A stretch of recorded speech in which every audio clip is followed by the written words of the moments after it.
Les séries sont une succession de notes ordonnées qui forment le principe conducteur d'Hawking. Ici, la ligne principale, confiée à la voix, se promène sur 7 notes.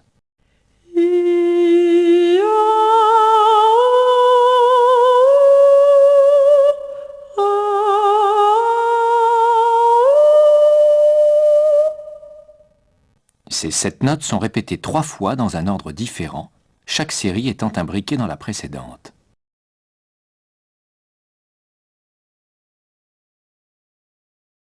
Ainsi constituée, cette série de 21 notes est reprise 4 fois, chaque fois variée, le dénouement arrivant au 5e énoncé. Voici la seconde série, puis la 3e et la 4e. Dans cette œuvre, la voix est fondue dans la formation, c'est-à-dire qu'elle s'y intègre au même titre que les autres instruments. Elle représente pourtant l'élément essentiel conducteur de l'œuvre.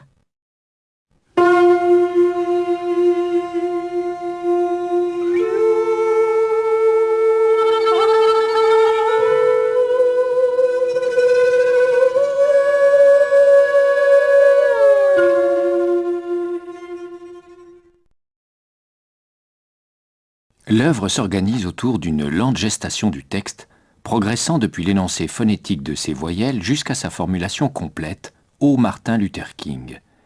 Tout d'abord désorganisées, les voyelles apparaissent dans le désordre.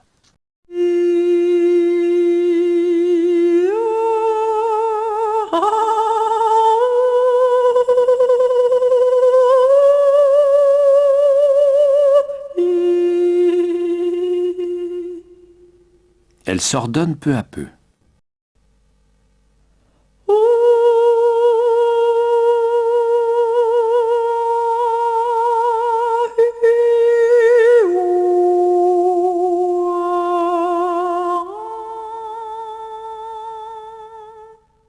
Le texte apparaît plus clairement.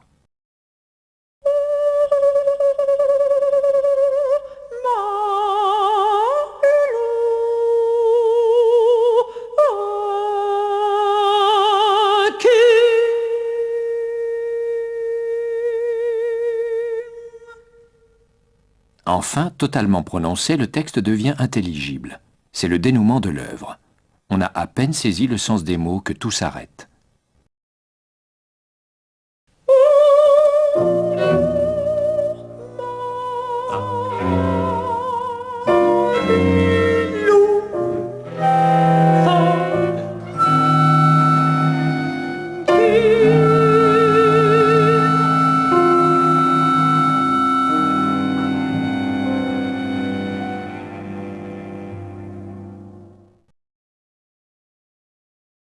Un halo de résonance se constitue à partir des notes de la voix. Jouée en même temps par un ou plusieurs instruments, chaque note est prolongée, prise en relais, superposée à l'apparition de notes nouvelles. Cet ensemble forme la texture sonore de l'œuvre.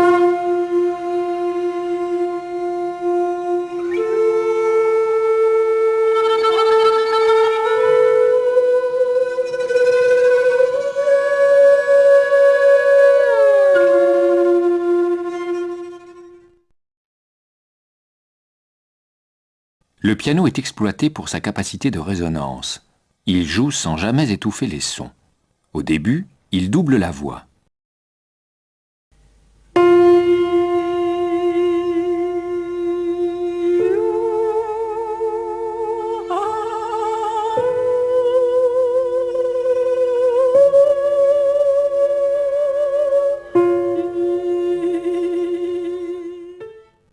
Le piano gagne peu à peu en autonomie, s'écartant du registre de la voix. Sur les 12 sons de la gamme chromatique, 7 sont chantés par la voix.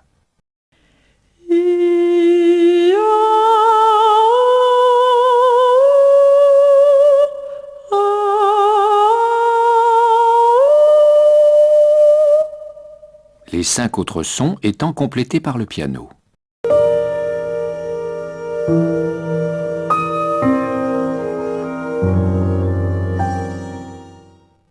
De plus en plus fourni au fur et à mesure de l'œuvre, le piano résume les tenues des instruments par des accords.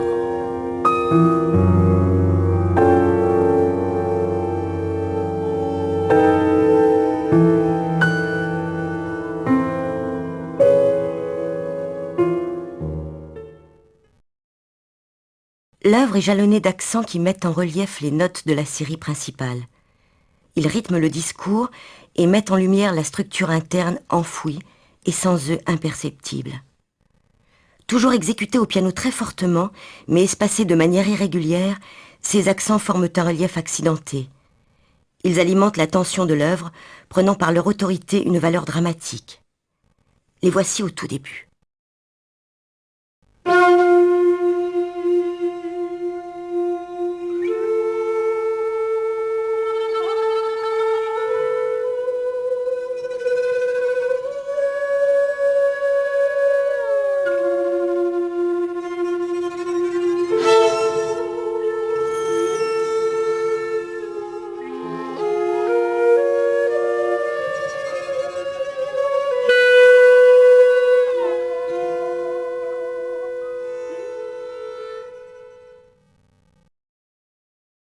L'œuvre est jalonnée d'accents qui mettent en relief les notes de la série principale.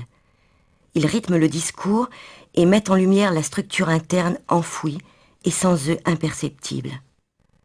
Toujours exécutés au piano très fortement, mais espacés de manière irrégulière, ces accents forment un relief accidenté. Ils alimentent la tension de l'œuvre, prenant par leur autorité une valeur dramatique. Les voici au tout début.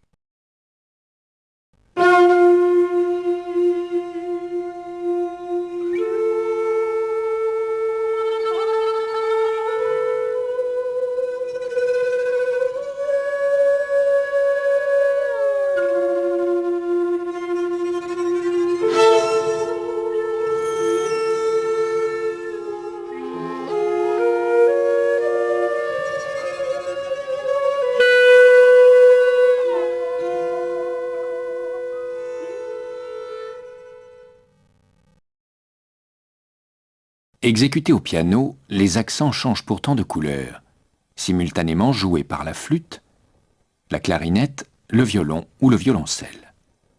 Noté sforzando, ces accents se traduisent par une attaque très forte et très brève, suivie d'une tenue très douce. Impossible au piano, cette manière de jouer très contrastée est réservée au bois et aux cordes. La succession des accents est enrichie par la mélodie des timbres.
Voici le début de l'œuvre mettant en relief les accents aux 4 instruments.